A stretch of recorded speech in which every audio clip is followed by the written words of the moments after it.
सियालकोट, जो लाहौर से लगभग 130 किलोमीटर दूर स्थित है, पाकिस्तान का एक अहम सैन्य और औद्योगिक केंद्र माना जाता है। यहीं से उन्होंने भारत के खिलाफ सख्त लहजे में प्रतिक्रिया देते हुए कहा कि अगर भारत पाकिस्तान को जिम्मेदार ठहराकर किसी सैन्य ऑपरेशन की कोशिश करता है तो पाकिस्तान भी पीछे नहीं हटेगा और जवाबी कार्रवाई करेगा। उन्होंने ये भी कहा कि इस बार प्रतिक्रिया सीमित नहीं होगी बल्कि बड़े और रणनीतिक लक्ष्य को निशाना बनाया जाएगा। आपको बता दें, अपने बयान में ख्वाजा आसिफ ने एक और गंभीर दावा किया है। उन्होंने आरोप लगाया कि भारत एक झूठा नैरेटिव तैयार करने की योजना बना रहा है।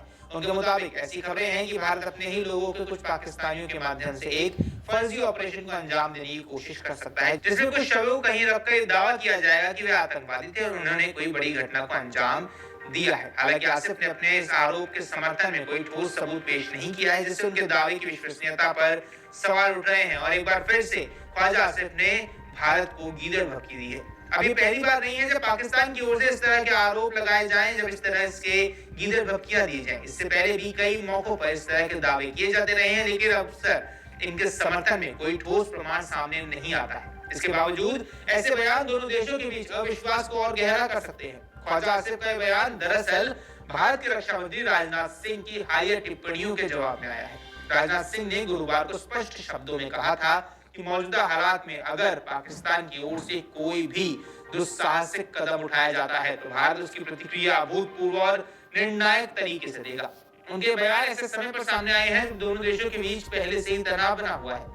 राजनाथ सिंह ने टिप्पणी केरल में आयोजित एक सैनिक सम्मान सम्मेलन के दौरान की थी। उन्होंने अपने संबोधन में कहा कि भारत अब किसी भी तरह की आतंकी गतिविधियां या उकसावे को बर्दाश्त नहीं करेगा। उन्होंने ये भी याद दिलाया कि अप्रैल 2025 में हुए पहलगाम आतंकी हमले के बाद भारत ने किस तरह सख्त कार्रवाई की थी। उस हमले में 26 लोगों की जान गई थी, जिसने पूरे देश को झकझोर कर रख दिया था। रक्षा मंत्री ने बताया कि उस हमले के जवाब में भारतीय सेना ने पाकिस्तान के अंदर मौजूद आतंकी ठिकानों और बुनियादी ढांचों को निशाना बनाया था। उन्होंने कहा कि ये कार्रवाई ऑपरेशन सिंदूर के तहत की गई थी, जो आतंकवाद के खिलाफ अब तक के सबसे बड़े अभियानों में से एक था। राजनाथ सिंह के अनुसार इस ऑपरेशन ने पाकिस्तान के सिर्फ 22 मिनट के भीतर घुटने टेकने पर मजबूर कर दिया था। राजनाथ सिंह ने अपने भाषण में यह भी स्पष्ट किया कि अभियान पूरी तरह समाप्त नहीं हुआ है और ये चेतावनी देते हुए कहा कि अगर पाकिस्तान भविष्य में फिर से ऐसी घिनौनी हरकत को अंजाम देगा तो भारतीय सेना उसे ऐसा जवाब देगी जैसा उसने कभी सोचा भी नहीं था और जिसे वो भूल नहीं पाएगा। उनके मुताबिक इस बार की कार्रवाई पहले से भी ज्यादा कड़ी और व्यापक होगी। आगे उन्होंने बताया कि मौजूदा हालात में भारत का पड़ोसी देश किसी प्रकार की दुस्साहसिक कार्रवाई कर सकता है, लेकिन भारत पूरी तरह से तैयार है। उन्होंने दोहराया कि अगर ऐसी कोई भी स्थिति पैदा हुई तो भारत की प्रतिक्रिया न केवल अभूतपूर्व होगी बल्कि निर्णायक भी होगी।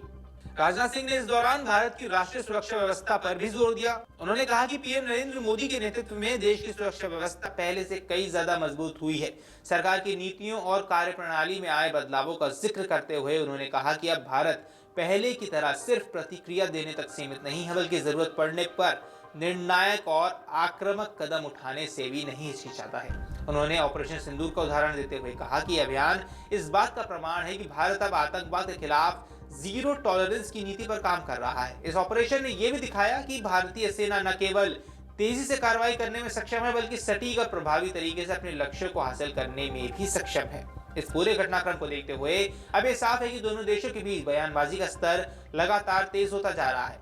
एक ओर पाकिस्तान के रक्षा मंत्री खुले तौर पर बड़े शहरों को निशाना बनाने की बात कह रहे हैं, दूसरी ओर भारत भी स्पष्ट कर चुका है कि वे किसी भी उकसावे का जवाब सख्ती से देगा। जहां विशेषज्ञों का मानना है कि इस तरह के बयान न केवल तनाव को बढ़ाते हैं बल्कि क्षेत्रीय स्थिरता के लिए भी खतरा पैदा करते हैं। दोनों देशों के पास परमाणु हथियार होने के कारण किसी भी